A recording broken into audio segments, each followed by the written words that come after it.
지역의 이야기를 함께하는 파워 인터뷰 시간입니다. 서울시에는 25개 자치구에 협력을 위해 구청장 협의회가 있습니다. 지난 6월 새로운 회장이 선출됐는데요. 서울시 구청장 협의회를 맡게 된 이동진 도봉구청장과 현안 이야기 나눠보겠습니다. 청장님 안녕하십니까? 네, 안녕하세요.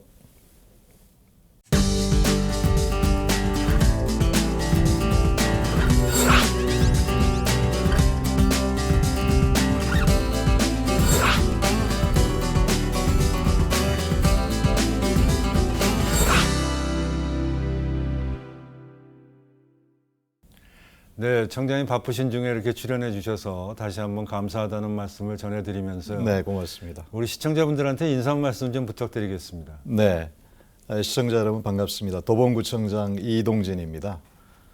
벌써 반년 넘게 코로나19 상황이 계속되고 있죠.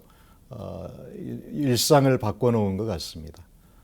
그런데 우리가 K방역이라고 일컬어질 만큼 국민 여러분들, 시민 여러분들께서 잘 방역 수칙을 지키시고 함께 해주셔서 그나마 이런 방역의 모범을 우리가 보이고 있는 게 아닌가 싶습니다. 힘들고 지치지만 이 상황을 종료할 때까지 함께 해주셨으면 좋겠고요. 요즘 장마비가 상당히 많이 오고 있습니다.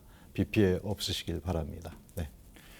네, 청장님 첫 질문으로 민선 7기가 3주년을 맞이하고 있는데 네네. 청장님은 임기가 제가 알기로는 10년 차신 것 같습니다. 그렇습니다. 네, 감회가 남다르실 것 같아요. 우선 네. 한 말씀 부탁드릴까요? 네, 언제 이렇게 시간이 지났는지 모를 만큼 빠르게 벌써 10년이 됐습니다. 제가 이제 민선 5기, 6기, 7기 이 세 번째 구청장을 하고 있는데 그동안 10년 동안 여러 가지 노력을 많이 했습니다만 또 부족한 점도 있고 그렇습니다. 앞으로 남은 2년 동안 또 최선을 다해 보려고 생각하고 있습니다. 네, 잘 알겠습니다. 청장님 그 10년이면 강산이 변한다는 네. 말도 있습니다. 뭐 여러 가지로 변화도 많이 있으셨던 네. 것 같은데 어떤 변화가 있으셨는지요? 글쎄 이제 변화라고 얘기하면 일반적으로는 눈에 보이는 변화 네. 이것을 먼저 이야기하기 쉬운데요. 네, 변화에는 눈에 보이지 않는 것도 있다고 생각을 합니다. 그렇죠. 제가 처음 구청장에 취임했을 때 네. 대개 이제 도봉구 하면 일반적으로 인식되다시피 좀 외진 곳에 또 낙후된 그런 지역이다라는 인상이 강하지 않습니까? 네, 네. 주민들 역시도 어떤 자부심이나 이런 게 매우 부족했고 또 소외감 같은 게 많았습니다. 그래서 어떻게 하면 주민들로 하여금 그런 내가 살고 있는 지역에 대한 자부심을 좀 높일까 이런 노력을 많이 해왔는데요. 네. 도봉구의 역사나 문화에 대한 어떤 그 의미 있는 장소 이런 것들 발굴하기 위해서 많이 노력했고요. 네. 김수영 문학관이나 함석헌 기념관 네, 내지는 네. 간송 옛집 그리고 일제시대 독립운동했던 분들의 그 분들을 발굴해서 드러내는 일 네. 이런 것들을 통해서 그 우리 도봉구의 어떤 정체성, 역사적 정체성을 좀 높이려고 이렇게 노력을 했었고요. 그 외에 이제 행정의 수준을 높이는 것도 매우 중요하다 생각해서 네. 글로벌 스탠다드에 걸맞는 어떤 행정의 영역을 좀 넓혀보는 것 이런 걸 노력을 했는데 예를 들면 유니세프라고 있지 않습니까? 그렇죠. 유엔 기구인 네네. 유니세프로부터 저희가 전국 최초로 조건 없는 아동 친화 도시 인증을 받았었고요. 네. 또 유네스코라고 하는 유엔 기구로부터 네. 글로벌 학습 도시 인증을 받았습니다. 그 외에도 뭐 여러 가지 뭐 정부로부터 서울시 최초의 여성 친화 도시 또 뭐 지속 가능 발전과 관련해서는 유엔 대학이라고 있는데요. 여기에서 지속 가능 발전 교육 거점 도시로 또 인정을 받기도 했습니다. 네. 이런 것들이 또 눈에 보이지는 않지만 매우 의미 있는 변화였다고 생각하고요.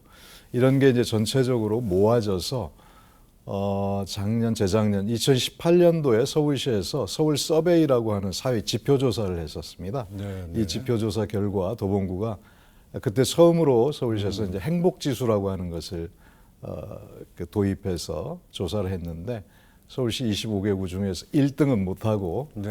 2위로 이렇게 기로 조사가 됐더라고요. 아, 그러셨군요. 이거는 이제 이 변화에 대한 주민들의 공감 이런 게 아닌가 싶습니다. 네.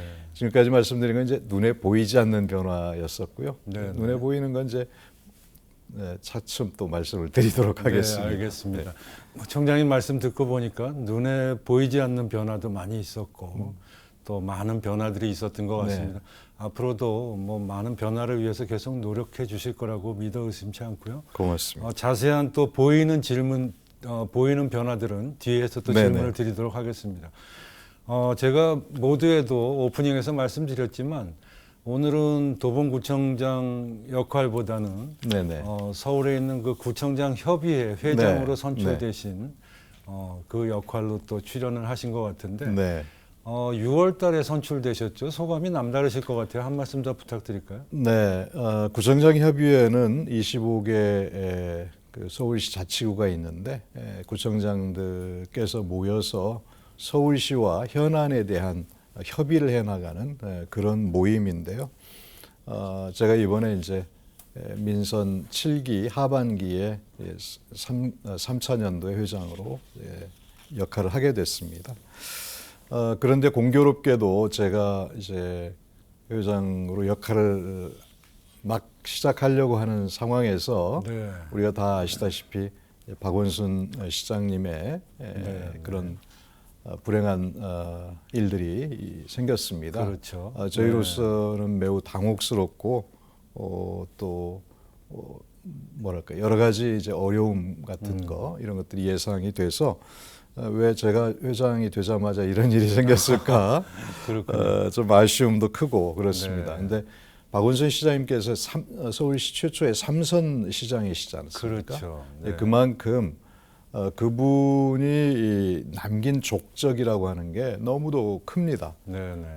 그리고 서울시 행정의 영역 안에서뿐만 아니라 대한민국 지방자치의 역사에서 그분이 남긴 어떤 족적이랄까 이런 게 매우 너무나 크다고 생각을 합니다. 네. 그분이 이제 죽음 이후에 여러 가지 벌어지고 있는 사회적 논란이나 이것은 이제 논외로 치고 공적 영역에서의 평가는 상당히 저는 뭐 크다고 생각합니다. 그만큼 이제 빈자리도 크게 보여서 저희로서는 긍정적으로 역할해왔던 어떤 서울시정의 철학과 가치 이런 것들이 계속 유지 발전될 수 있도록 하는 그런 나름의 역할을 해야 되지 않을까 이런 생각을 갖고 있습니다.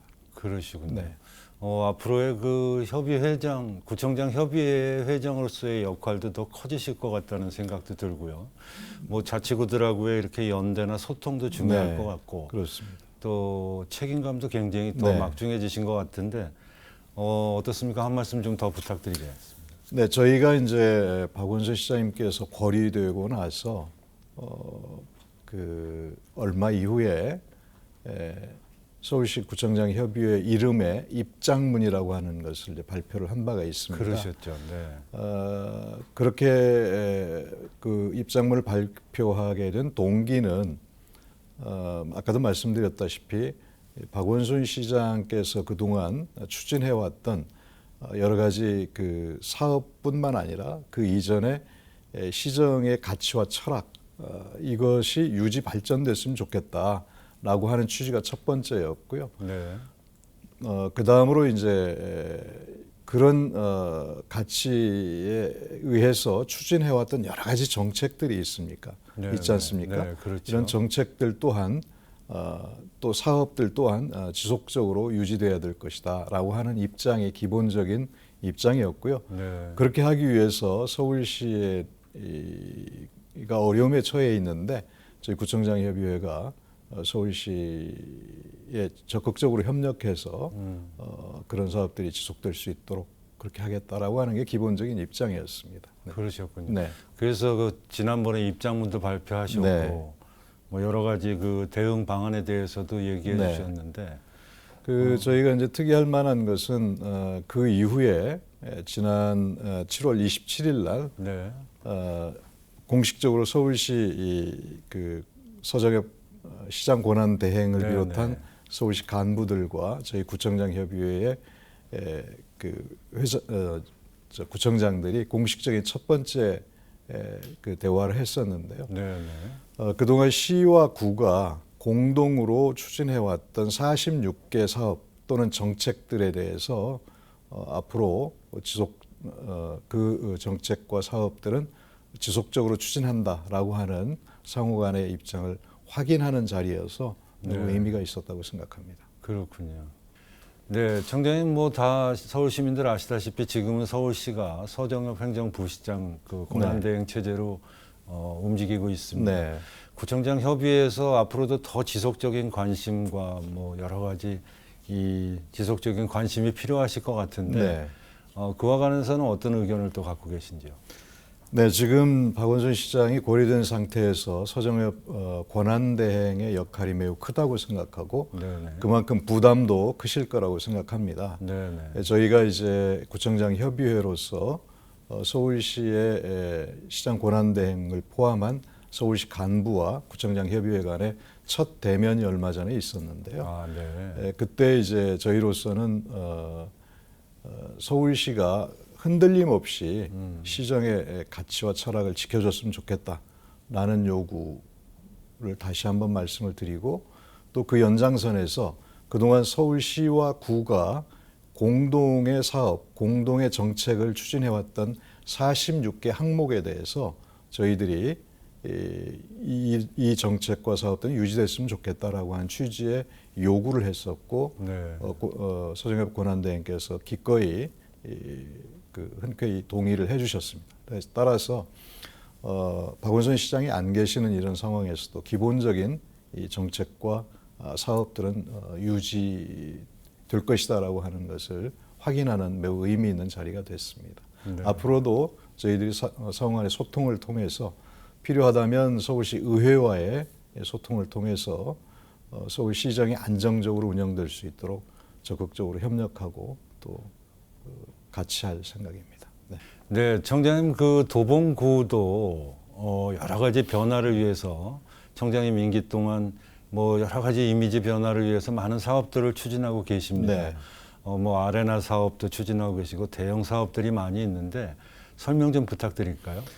네, 저희 도봉구와 같은 위치나 또는 그 사정에 있는 구로서는 뭐 변화라고 그럴까? 주민들의 이런 변화에 대한 욕구가 상당히 큽니다. 네네. 하지만 그 변화라고 하는 것이 하루아침에 이루어질 수 있는 것은 아닐 거고요. 그렇죠. 제가 이제 초선 때부터 이런 변화를 어떻게 이끌어낼 것인가에 대해서 고민을 많이 했는데요. 그건 결국 문화일 것이다라고 판단을 했었습니다. 네네. 문화적으로 의미가 있는 장소는 아무리 먼 곳이라도 찾아가기 마련이거든요. 네, 그렇죠. 그런 측면에서 문화적 발전 전략 이런 것들을 생각했었고 그게 이제 가장 큰 게 이제 서울 아레나라고 하는 방금 말씀하셨던 이제 그런 이 문화 인프라인데요. 지금은 이제 행정적 절차는 거의 마무리가 된 상태에서 민간 투자 사업으로 이제 진행이 될 건데 네. 올해 연말에 이제 원래 착공하기로 되어 있습니다만 조금은 좀 늦어질 것 같아요. 착공 네, 시기는 네. 그 전에 이제 창동 그 신경제 중심지 조성 사업이라고 해서 네네. 아레나를 포함해서 예를 들면 창업 및 문화 산업 단지 약 그 3,300억 정도에 네, 네. 이르는 그런 네. 문화 산업 단지가 지금 작년 말에 착공해서 좀 공사 중에 있고요. 그리고 세대 융합형 복합 단지 이런 것도 지금 준비가 공사 중에 있습니다. 그리고 뭐 로봇 박물관, 또 사진 미술관 이런 네, 것들도 네. 올 연말 내년 초에는 착공할 예정으로 지금 준비하고 있습니다.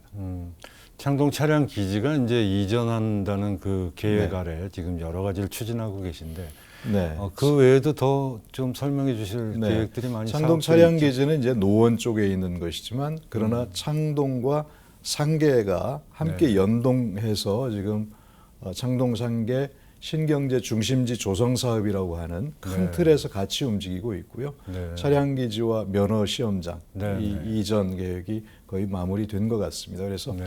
노원구와 도봉구가 서로 함께 시너지를 얻을 수 있는 이제 그런 계획이어서요. 조금 더 속도가 좀 났으면 좋겠는데 하는 아쉬움은 있습니다만 이제 진행을 하고 있고요. 그 외에도 저희가 창동뿐만 아니라 방학동에 700억 정도 규모의 그 인문학 중심의 도서관, 시립 도서관 계획이 지금 준비되고 있고요. 또 방학 사거리에 소방학교가 이제 이전하게 되어 있습니다. 그 이전 부지에는 약 1,000억 정도의 예산을 들여서 서울시 예산을 들여서 청년 혁신 파크와 또 시민 안전 체험관 이게 동시에 이제 들어올 예정으로 되어 있는데 시기는 조금 이제 준비 과정을 거쳐서 2022년 초에나 아마 착공이 되지 않을까 이렇게 생각합니다. 그렇군요. 청장님 계획하시는 그런 사업들이 다 이제 이루어지면 이 도봉구가 뭐 베드타운이다, 뭐 예전에 또 뭐 낙후된 도시다, 뭐 이런 이미지들이 많이 바뀔 것 같습니다. 네, 저희가 이제 그 문화 중심의 서울 아레나라고 하는 것을 상당히 긴 시간 동안 준비를 해왔던 이유가 거대한 2만석 규모의 거대한 공연장 하나를 짓기 위한 그걸로 끝나는 것이 아니라 그거를 중심으로 해서 다양한 문화 산업이 집적이 되고 저희 기대로는 한 300개 정도 그리고 300개 정도의 기업과 한 13,000개의 새로운 일자리가 생길 것으로 이렇게 기대를 하고 있는데 그렇게 하기 위해서는 이제 사람이 모일 수 있도록 해야 되고요. 특히 이제 저희 청년 음악가들, 예술인들이 모일 수 있는 주거 이런 것들을 지금 준비를 하고 있고요. 그 공연장은 음악을 소비하는 곳이라고 한다면 창작과 내지는 유통 이런 것들이 동시에 일어날 수 있어야만이 이 문화도시로서의 의미를 가질 수 있다. 음악도시로서. 그래서 그런 인프라뿐만 아니라 주거의 문제랄지 아니면 창작 공간이랄지 이런 것들을 같이 지금 사전에 준비하고 있다는 말씀을 드리고요. 그렇게 해야 그 공연만 보러 왔다가 그냥 바로 빠져나가는 이런 것이 아닌 음악의 생산과 유통과 소비가 동시에 일어나는 그런 문화도시로서의 기능을 할 수 있으리라고 생각합니다.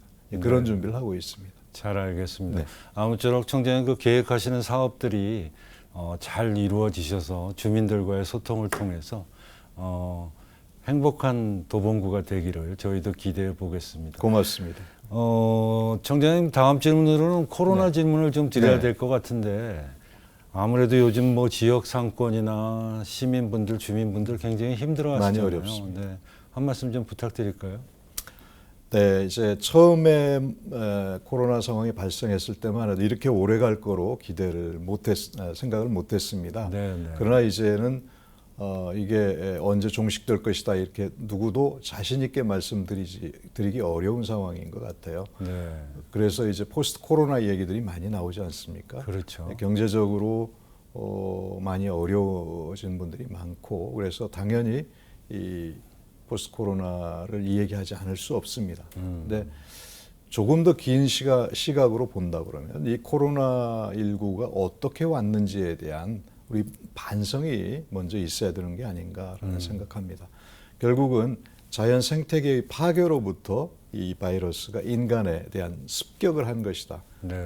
이렇게 이제 전문가들 이야기를 하고 있는 것이거든요. 그래서 생태계의 파괴라고 하는 것은 뭐 요즘 우리가 장마를 통해서도 알 수 있다시피 온실가스의 문제 이런 것들이 함께 있는 것이고 이 온실가스는 결국은 우리가 이 화석 연료에 대한 과도한 사용 여기에서부터 이제 출발한 것이라고 보여집니다. 그래서 이 코로나19 이후에 포스트 코로나를 논하면서 동시에 우리는 더 이상의 그 생태계 파괴를 막아야 된다.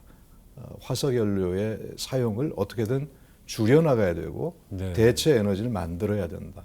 그렇게 하기 위한 우리 이 시민들의 삶의 방식도 바꿔져야 된다. 이런 것들이 공감이 되어야 된다고 생각하고 이것은 한 지역이나 한 국가의 문제가 아니라 전 인류의 문제가 아닌가 생각합니다.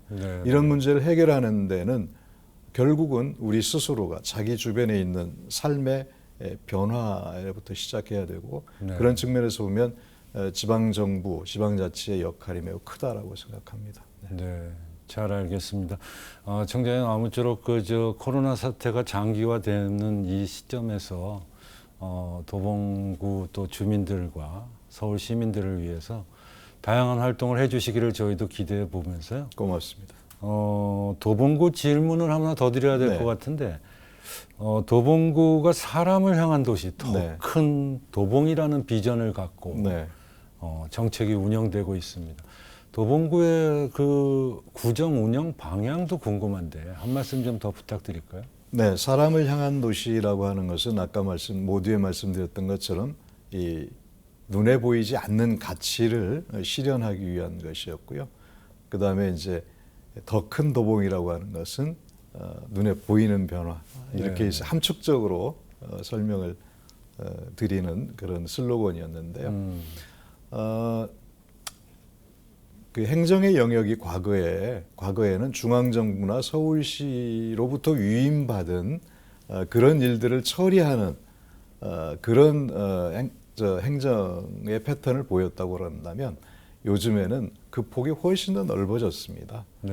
다시 말씀드리면 인권의 문제랄지 내지는 지속가능 발전의 문제랄지 이런 것들이 다 이제 이거는 법령을 통해서 하도록 의무화되어 있는 것이 아니라 지방자치단체가 스스로 자신의 행정의 어떤 영역으로 받아들이고 스스로가 만들어가는 행정이라고 생각하거든요. 또 이제 마을에 여러 가지 공동체를 만들어가는 문제랄지 이런 것들이 다 지금은 행정의 영역으로 자신들이 만들어가는 이 정도의 이제 행정의 영역이 넓어졌는데요. 그런 게 이제 사람을 향한 도시라고 하는 그런 의미로 저희는 생각을 하고 있고요. 풀뿌리 민주주의라고 하는 게 되게 그 지방자치를 표현하는 상징적인 의미잖아요. 이 지방자치라는 게 민주주의를 확대하는 것이다라고 생각을 합니다. 그래서 주민들이 행정에 가능하면 자신의 의견을 반영하도록 하고 이렇게 하는 과정을 행정에 도입하기 위해서 그동안 많이 노력을 했는데요. 이게 이제 사람을 향한 도시, 저희 그렇게 정의를 하고 있고요. 더 큰 도봉이라고 하는 건 말씀드렸다시피 다양한 여러 가지 도봉구의 이미지 변화를 위한 그런 노력 이런 것들을 표현을 하고 있습니다. 앞으로도 저한테 2년이 조금 안 남은 기간인데 이건 지속해서 나가려고 생각하고 있습니다. 네, 잘 알겠습니다. 앞으로도 사람을 향한 도시, 더 큰 도봉을 위해서 계속해서 노력해 주시리라고 저희도 믿어 의심치 않고 있습니다. 청장님 모시고 이렇게 여러 가지 말씀 듣다 보니까 어느덧 아쉬운 작별의 시간이 다가온 것 같습니다. 저도 아쉽습니다. 청장님 끝으로 저희 시청자분들한테 남기시고 싶은 말씀, 한 말씀 좀 카메라 보시고 부탁드리겠습니다. 요즘 많은 분들이 힘들어 하십니다. 코로나19 상황이 더 어려운 상황을 가중시키고 있는데요. 서로가 연대하고 협력하면 우리 이 상황을 충분히 극복할 수 있으리라고 생각합니다. 세계가 우리 대한민국의 코로나19 극복 상황을 지켜보고 있습니다. 우리가 자부심을 갖고 함께 노력해서 반드시 극복해 나갔으면 좋겠고요. 서로가 서로에게 격려하는 그런 시간이 됐으면 좋겠습니다. 그리고 3번씩이나 구청장으로 저를 선택해 주신 우리 도봉 구민 여러분께 정말로 다시 한번 감사드리고 마지막 순간까지 최선을 다해서 도봉구의 변화 또 구민 여러분들의 바라는 바 이루기 위해서 최선을 다하겠습니다. 고맙습니다. 네, 청장님 말씀 감사합니다. 오늘 또 바쁘신 중에 이렇게 출연해 주셔서 우리 도봉 구민과 서울 시민들에게 좋은 말씀 해주신 점 다시 한번 감사드리겠습니다. 감사합니다. 네, 고맙습니다. 리더십은 비전을 현실로 구현해내는 능력이다라는 말이 있습니다. 도봉구의 비전이 현실이 될 수 있도록 이동진 구청장이 더욱 노력해 주길 바라면서 저는 여기까지입니다. 시청해 주신 여러분 대단히 감사합니다.